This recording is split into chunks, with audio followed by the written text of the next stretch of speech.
পরিচালক হিসেবে, অভিনেতা হিসেবে, গায়ক হিসেবে তুমি যথেষ্ট সফল এবং তোমার প্রাপ্তির ভাড়ার যথেষ্ট পূর্ণ। তবুও কখনো কখনো যেমন মনে হয় যে হতাশা তোমাকে গ্রাস করেছে বা তোমাকে কিছুটা হতাশ দেখায়। আমি ছোট করে উত্তরটা দিই, yes I am depressed and I am happy as well. I am happily depressed. আমি একটা অভিনেতা, আমি কাজ করছি, আমাকে বয়কট করা হলো একটা কোনো তো একটা, আমি এইটা করেছি, এই বেআইনি কাজ করেছি, এই অন্যায় করেছি, এই অপরাধ করেছি, এই পাপাচার করেছি। এটা একটা বিবাদ, এটা একটা ইন্ডাস্ট্রির ভেতরে একটা সাংগঠনিক বিবাদ।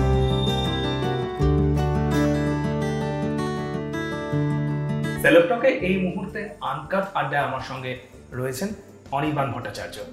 অনির্বাণ, তোমার সঙ্গে কথা বললে বা তোমার সাক্ষাৎকার নেওয়ার সময় সবসময় একটু প্রস্তুতি নিয়ে আসি, কারণ আমার মনে হয় নাহলে একটু অপ্রস্তুত হতে হয়। তুমি নিজেও যেহেতু থিয়েটারের মানুষ, সবসময় তোমার একটা প্রিপারেশন বা প্রস্তুতি থাকে। আজকে কোনো রকম প্রস্তুতি ছাড়াই একেবারে নির্ভেজাল আড্ডায় সামিল হতে চাইছি। প্রথমে জিজ্ঞেস করবো, তুমি কেমন আছো? তোমার সিনেমা কেমন আছে? তোমার মঞ্চ কেমন আছে? তোমার আবৃত্তিরা কি বলছে? তোমার গান কি গাইছে? আমি খুব ভালো আছি। আমি মঞ্চ থেকে একটা সাময়িক বিরতি নিয়েছি, কিন্তু তুমি যদি অ্যাজ এ হোল মঞ্চের কথা বলো, থিয়েটার রমরমিয়ে চলছে এবং যেটা সবথেকে বেশি আনন্দ দেয় যে কোনো থিয়েটার কর্মীকে, সেটা হচ্ছে যে পরবর্তী প্রজন্ম তারা কীরকমভাবে ঝাঁপিয়ে পড়ে কাজ করছে এবং কীরকম গুণমানের কাজ করছে। তো আমি যতটুকু যা খবর রাখি, যে সমস্ত ইয়াং অ্যাক্টররা এখন বাংলা মঞ্চে দাপিয়ে অভিনয় করছেন, এমনকি আমাদের বন্ধুস্থানীয়রাও, তার মধ্যে তথাগত আছে বা অন্য আরও অনেকে আছে। এছাড়া বুদ্ধ, সুপর্ণা, সায়ন্তন, ভাস্কর, ভূমিসুতা, উজান, ঋদ্ধি, সুরাঙ্গনা, জেলায় মফস্বলে কলকাতা শহরের চারিদিকে আমাদের যে নতুন প্রতিভা যারা মঞ্চের, তারা একেবারে মারাত্মক সাড়া ফেলে দিয়েছে এবং মানে দুর্দান্ত মানের অভিনয় করছে। মঞ্চ ভালো আছে। আর আবৃত্তি আমি এখন আর করি না, আবৃত্তি কেমন আছে আমি খুব ভালো বলতে পারবো না। আর গান আমার ক্ষেত্রে তো চমৎকার আছে, কারণ আমি প্রায় একটা প্যারালাল মিউজিক্যাল কেরিয়ার আমার শুরু হয়ে গেছে। হ্যাঁ, কারণ আমরা একটা ব্যান্ড ফর্ম করার পরে এবং সেটাকে আমরা খুবই প্যাশনেটলি এবং প্রফেশনালি করার চেষ্টা করছি। আবৃত্তি কেন এখন করা হয় না? আমি যতদূর জানি, আমি অভিনয় শুরু করার পর আর কখনো করিনি। আমি যতদূর জানি মানে নাটকে আসার আগে তুমি আবৃত্তি অনেক আগে, মেদিনীপুরের ছোটবেলায়। হ্যাঁ, ছোটবেলায়, অনেক ছোটবেলা। এখন মানে অবসরে নিজের জন্য নিজে পড়ো বা সেই সুযোগ হয়? কবিতা পড়ি, আবৃত্তি করি না, প্র্যাকটিস করা হয় না। সেটা যে ধারার আবৃত্তি আমি শিখেছিলাম সেই ধারাতে আমি আর কবিতা পাঠ করি না। বক্স অফিসে পক্ষীরাজের ডিম, আমার মনে হয়, আমি যতদূর মনে করতে পারি, পক্ষীরাজের ডিম মনে হয় তোমার প্রথম ছোটদের ছবি। কারণ আউট অ্যান্ড আউট যেই ধরনের ছবি তুমি করেছো, আমার তো মনে হলো যে প্রথমবার ছোটদের ছবিতে। আমি একটু আপত্তি আছে, ছোটদের ছবি আমি বলবো না, মানে বিষয়টা ছোটদেরকে কেন্দ্র করে। ছবি তো দুরকম হয়, ইউনিভার্সাল আর অ্যাডাল্ট। কোনো ছোটদের ছবি শুধু ছোটদের জন্য হয়, ইউনিভার্সাল সবাই দেখতে পাবে, নাহলে অ্যাডাল্ট। তো সেক্ষেত্রে আমি বলবো যে ছোটদের কেন্দ্র করে বা ছোটদের কথা ভেবে এই ছবি।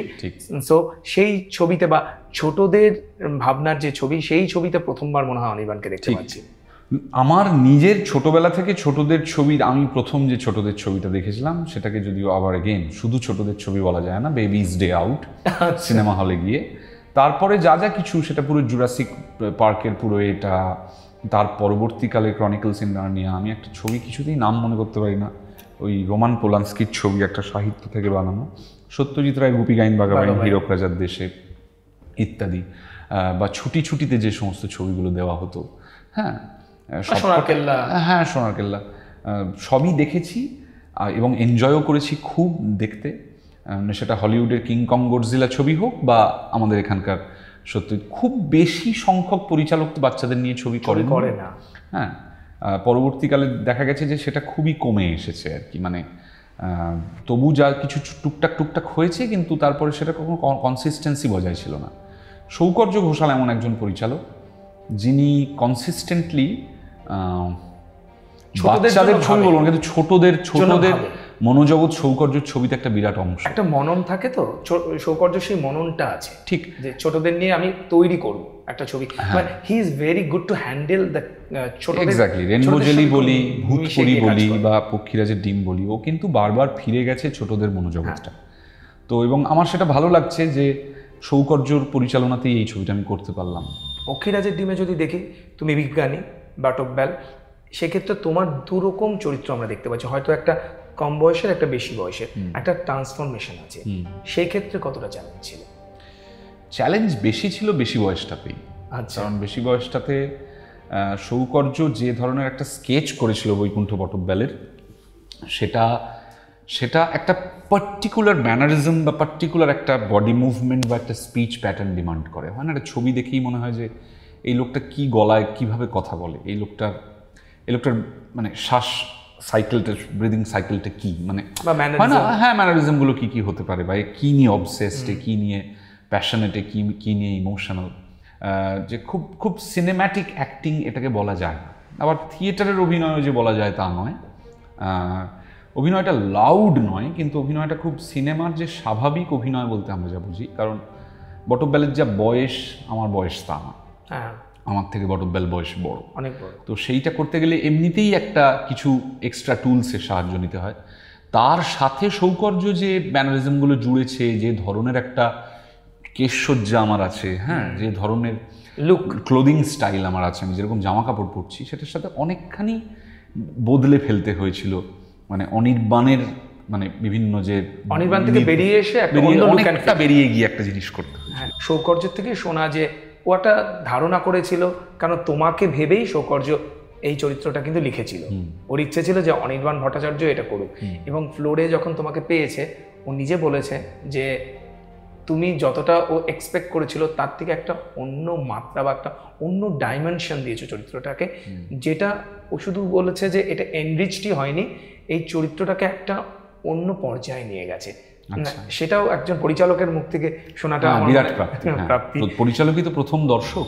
আমার মনে হয় ধনঞ্জয়ের পর আমি সেইভাবে তোমার মেথড অ্যাক্টিং কিছু দেখি। ধনঞ্জয়টা আমার খুব মেথড অ্যাক্টিং লেগেছিল।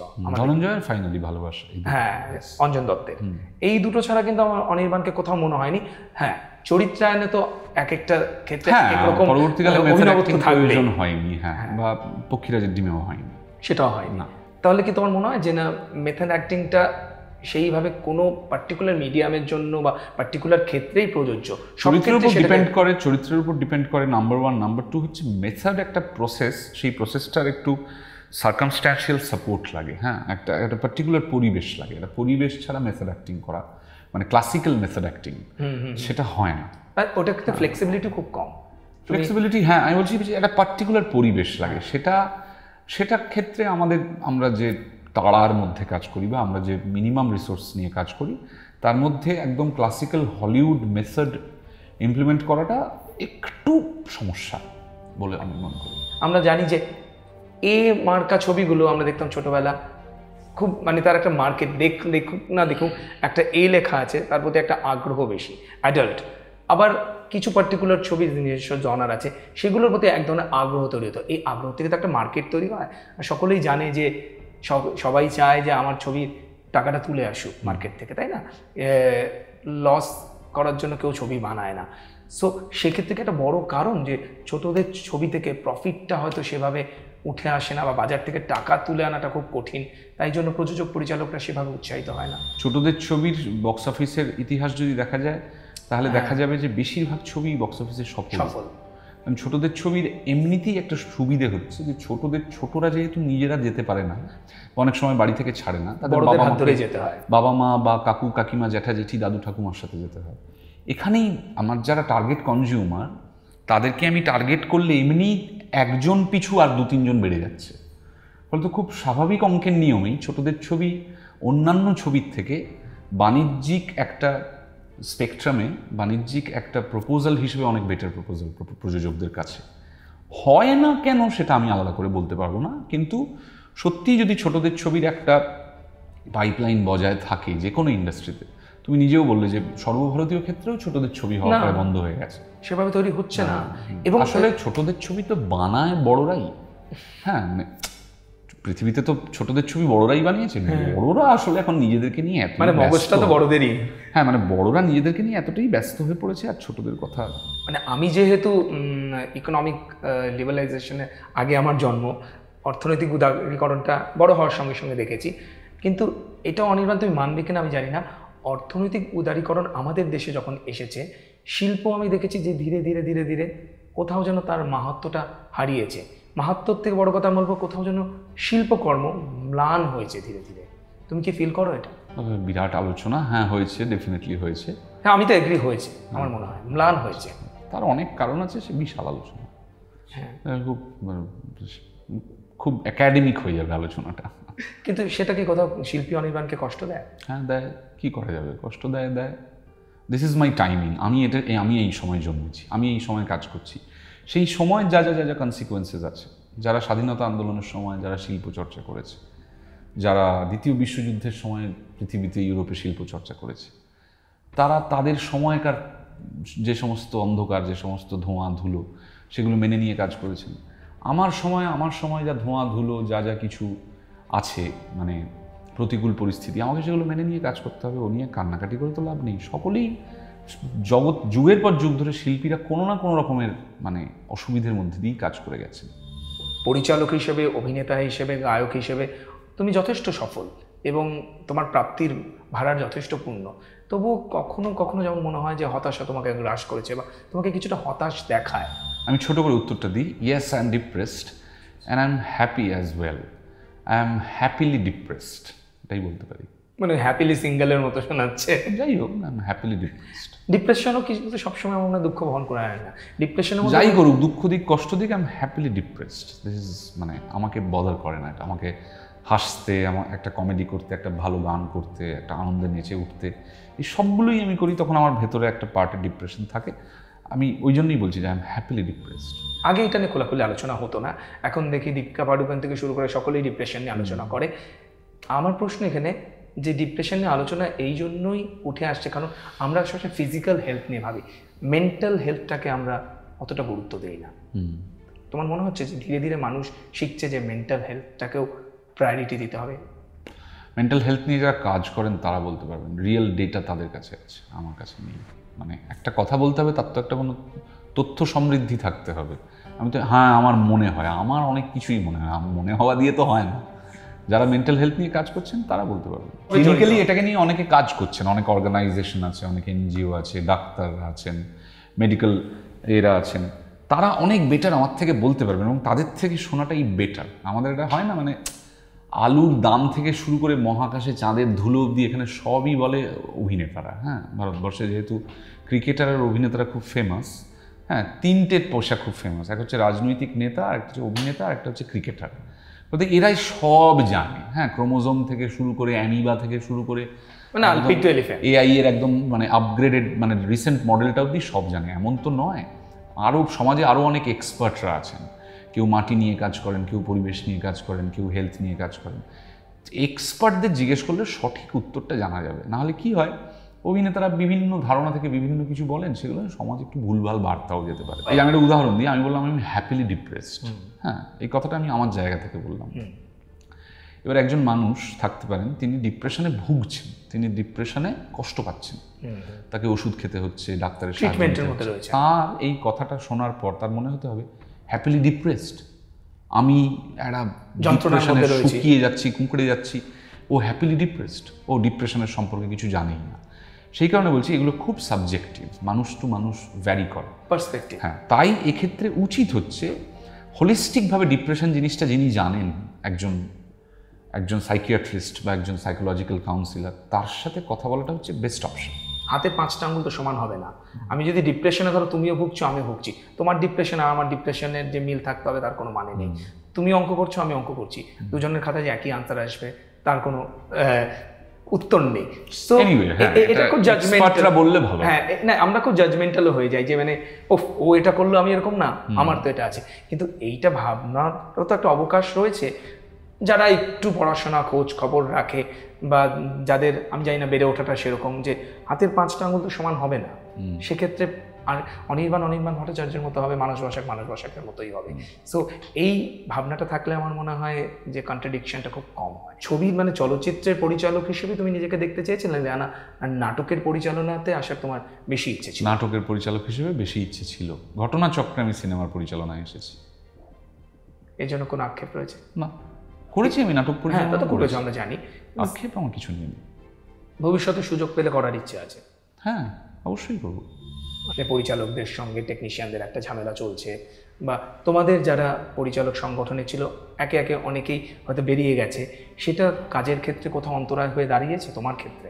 ইনিশিয়ালি খানিকটা হতে পারে, ভবিষ্যতে হবে না। এটা একটা বিবাদ, এটা একটা ইন্ডাস্ট্রির ভেতরে একটা সাংগঠনিক বিবাদ। এটা শুরু হয়েছে, এটা মিটেও যাবে। সমস্যা তো আমার মনে হয় তৈরি হয় সমাধানের জন্য, সুতরাং সমাধান সূত্র নিশ্চয়ই বেরোবে। নিশ্চয়ই বেরোবে। সেক্ষেত্রে একটা কোন পথে বেরোবে বলতে পারবো না, তবে বেরোবে। হ্যাঁ, সেক্ষেত্রে তোমাদের সংগঠনে কিছু মনে হয়েছে যে এতজন চলে গেল, আমরা তো বলি যে ইউনিটি ইজ দ্য স্ট্রেংথ, একতাই বল, তা তোমাদের সংগঠন থেকে প্রচুর পরিচালকরা যখন বেরিয়ে গিয়েছে তখন মনে হচ্ছে লড়াইটা এগিয়ে নিয়ে যাওয়ার ক্ষেত্রে একটু কঠিন? এখনও তো লড়াইটা এগিয়ে নিয়ে যাওয়া যাচ্ছে, তো কঠিন হতেই পারে। যে কোনো লড়াই আজকের দিনে খুব সুবিধের নয়, বা লড়াই খুব আরামে থেকে কোনো লড়াই করা যায় না। লড়াই মানেই তার মধ্যে একটা স্ট্রাগল আছে, একটা কষ্ট আছে, একটা ত্যাগ আছে, একটা চিন্তা আছে, সব কিছু আছে। কিন্তু লড়াই করতে নামবো ভাবলে লড়াইয়ের মতো করেই লড়াই করতে হবে। অনেকে চলে গেছেন, তারা যে কোনো কারণেই হোক না কেন গেছেন, সেগুলো তাদের সেই কারণের জানানোর এবং কারণ দর্শানোর অধিকার আছে। আবার আমি বা যে কজন আমরা এখনো পর্যন্ত এই লড়াইয়ে টিকে আছি, আমাদের এই লড়াইতে টিকে থাকার অধিকারও আছে এবং কারণও আছে। বিষয়টা যেহেতু এই জন্যই জিজ্ঞেস করা, কোর্ট অব্দি গড়িয়েছে, তোমরা সেই আস্থা রেখে এগোচ্ছ যে একটা ফলপ্রসূ কিছু নিশ্চয়ই এগিয়ে আসবে, যেহেতু আশা করছি। হ্যাঁ, কারণ গত 3টে রায় আমাদের ফলে, কোর্টের রায়গুলো যদি একটু মন দিয়ে পড়া যায় তাহলে দেখা যাবে যে 3টে রায়েই মহামান্য হাইকোর্ট আমাদের পক্ষে রায় দিয়েছেন, আমাদের অধিকারের পক্ষে, আমাদের কাজকর্মের পক্ষে রায় দিয়েছেন। সেক্ষেত্রে তাও দেখা যাচ্ছে যে কিছু পরিচালকের সেটে টেকনিশিয়ানরা পৌঁছচ্ছে না, অফিসিয়ালি কিছু বলছেন না, কিন্তু একটা নন কোঅপারেশন রয়েছে। সেক্ষেত্রে আমরা সম্প্রতিও দেখেছি কোর্ট তো বলেছে যে তথ্য সংস্কৃতি সচিবকে জানানো যেতে পারে, তোমরা সেই পথটা বেছে নিচ্ছ না। হ্যাঁ, দুটো রিয়েলিটি আছে, একটা হচ্ছে আইনের রিয়েলিটি আর একটা হচ্ছে বাস্তবতা, গ্রাউন্ডের রিয়েলিটি। দুদিক থেকেই দুরকম করে লড়াই করতে হবে, ফল নিশ্চয়ই পাওয়া যাবে। আজ না হোক, সময় লাগবে, দেরি হবে, পাওয়া যাবে। সম্প্রতি শুনছিলাম যে পরমব্রত চট্টোপাধ্যায় বা অনির্বাণ ভট্টাচার্য, তাদের কাজের ক্ষেত্রে অসুবিধা হতে পারে, বয়কট এরকম শব্দটা উঠে এসেছিল, বাস্তবে কি হয়েছে? আমি জানি না, কারণ আমাকে তো কেউ এসে বলেনি যে আমি তোমাকে বয়কট করলাম। অফিসিয়ালি কেউ কিছু? কোনো চিঠি নেই, কোনো অফিসিয়ালি তো আমি ধরবো। আমি একটা অভিনেতা, আমি কাজ করছি, আমাকে বয়কট করা হলো, কোনো তো একটা আমি এইটা করেছি, এই বেআইনি কাজ করেছি, এই অন্যায় করেছি, এই অপরাধ করেছি, এই পাপাচার করেছি, আমাকে তো কেউ একটা এসে কিছু ডকুমেন্ট দেবে, বা একজন লোক এসে আমাকে বলবে, কোনো একটা সিগনেটারি থাকবে, কোনো একজন যিনি উচ্চ স্তরের উধস্থন একজন মানুষ, কারণ দর্শাতে হবে। কেউ তো কারণ বলবে, কারণ পরে দর্শানো, আগে তো বলবে আপনি বয়কট, আপনার সাথে কাজ করুন। এখন তো কেউ বলেনি, আমি তাহলে তোমায় কীভাবে বলি যে আমি বয়কট? কিন্তু তোমার গানের একটা অ্যালবাম শুটের ক্ষেত্রে কিছুটা আমি শুনে অসুবিধার সম্মুখীন হতে হয়েছিল, নন কোঅপারেশন, অসহযোগিতা। হ্যাঁ, সেক্ষেত্রে তো একটা অসুবিধার সম্মুখীন হতে হয়েছে। হ্যাঁ, আমরা ছোটবেলা যেমন বিজ্ঞান ভার্সেস দর্শন খুব একটা থাকতো, এখন মনে হয় যে শিল্প ভার্সেস এআই হয়ে গেছে। এই এআই কালচারটাকে what's your take on it? কোনো মনে হয় সকালে উঠে যে আমি ক্রোমাতে একটা শ্যুট করে চলে আসবো, বাকি সবটাই যেন এআই করে দেবে? এটাই বাস্তব, মানে এটা হয়ে যাবে আর কয়েকদিনের মধ্যে। যতদিন না হচ্ছে, যতদিন মানুষকে লাগছে, লোকজনকে লাগছে, ততদিন পর্যন্ত আমরা কাজ করে যাব। যখন এআই এসে পুরোটা টেক ওভার করে নেবে, তখন আমরা অন্য কিছু করার কথা ভাববো। You can't block the road for technology আটকানো যাবে না। কষ্ট হয় অনির্বাণ ভট্টাচার্যের এই নিয়ে? অবশ্যই হয়, ডেফিনেটলি হয়। It is what it is, কিছু করার নেই। অনেক ধন্যবাদ। কথা বলছিলাম অনির্বাণ ভট্টাচার্যের সঙ্গে, মানস বসাক, নিউজ 18 বাংলা।